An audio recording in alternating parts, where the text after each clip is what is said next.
It's been a tough week politically in the country, more especially for President Cyril Ramaphosa. Well, this, of course, following the findings of the independent panel into the Phala Phala farm theft. Many have called for the president to resign, and the ANC's National Executive Committee is expected to reconvene to discuss the issue tomorrow. But what legal options does the president actually have? Let's bring in legal expert Elton Hart. Elton, thank you so much for your time, and a very good morning to you. We've just heard now a package that we played earlier on from another legal mind, Michael Osborne, speaking about how they put a lot of heavy emphasis on the fact that they could not subpoena witnesses or consider testimony, and that therefore the report is based on hearsay.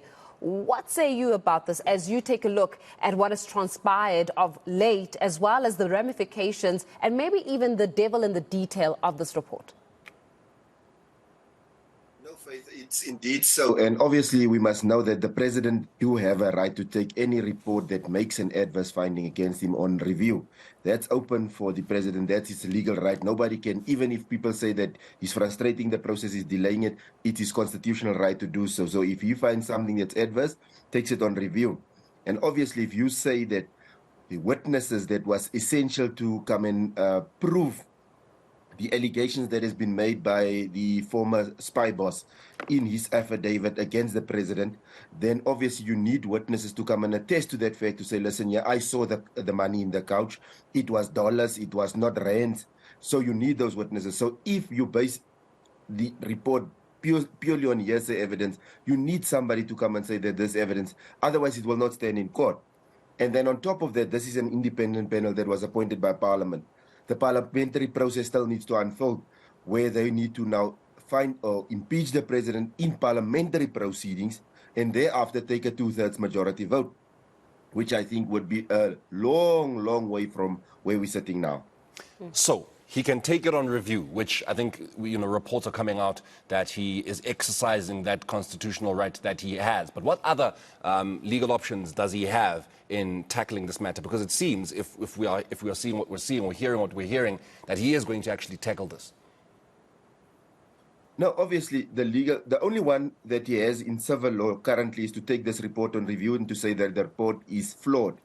But if the National Director of Public Prosecutions come and say, okay, you have broken your oath and you have violated the Constitution, that's something totally different. That is for the Parliament to decide and impeach him. But if they now talk about the money in the couch, that is criminal offenses, because we've got legislation in the country that says you need to have certain amount of cash on hand in your house at any given stage. If you go above that threshold, you need to now alert the authorities. And if you have foreign currency, there's also legislation that says if you have foreign currency, you need to let the Reserve Bank, SARS, all those other people know, because this is, and he clearly stated in public, on public platforms, this was an income that was generated from his business. So you need to declare it to SARS so that you can be taxed on it, because it's a business that you are running. So that is maybe the statutory offenses that, but he cannot act now.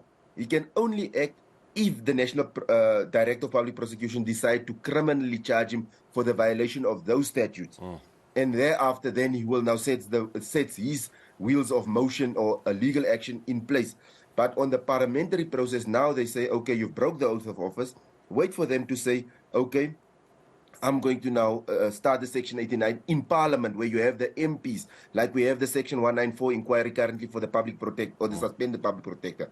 Then they will have that process. And once that committee of Parliament comes out and say, listen, yeah, you have broken oath of office, then he can also take that part on review and say that he was not given a fair chance, he was not treated fairly.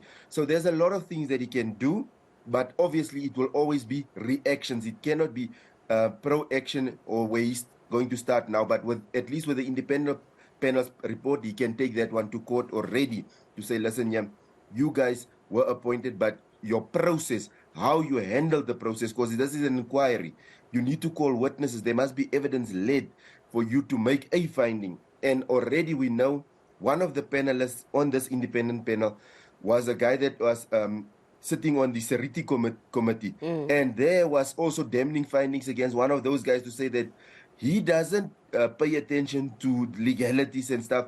He just makes recommendations left, right, and center.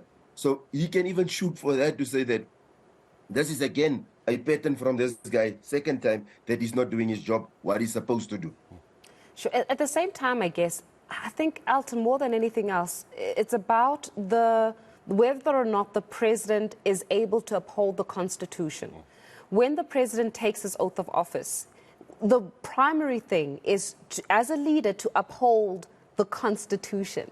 And here, once again, his ability to uphold the Constitution is being questioned.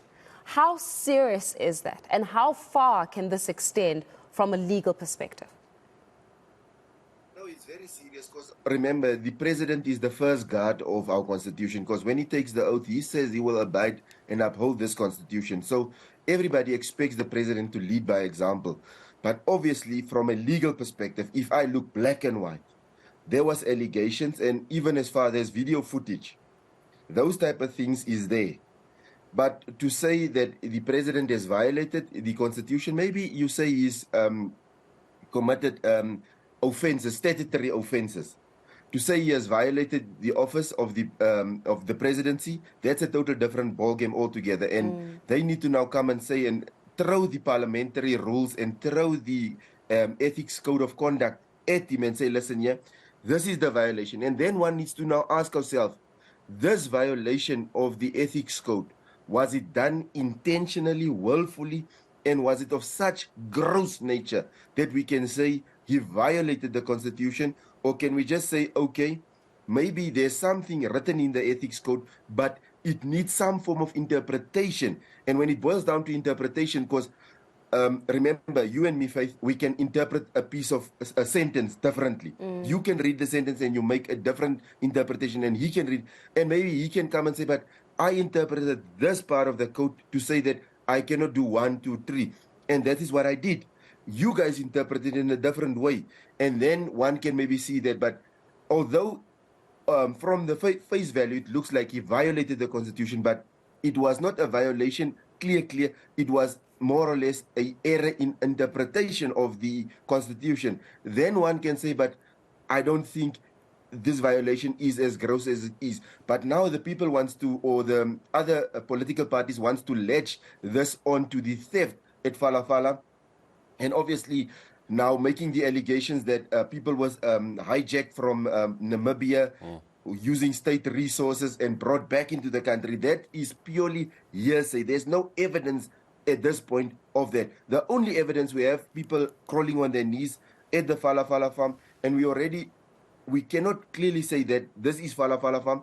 That needs to still be verified to see if that videos is genuine and authentic. So that's a whole legal process that also needs to unfold there to say, listen, yeah, this is at his farm, this comes from his cameras, and there was no tampering with this evidence. Then the criminal part of that is something totally different, that he did not report a crime that was committed.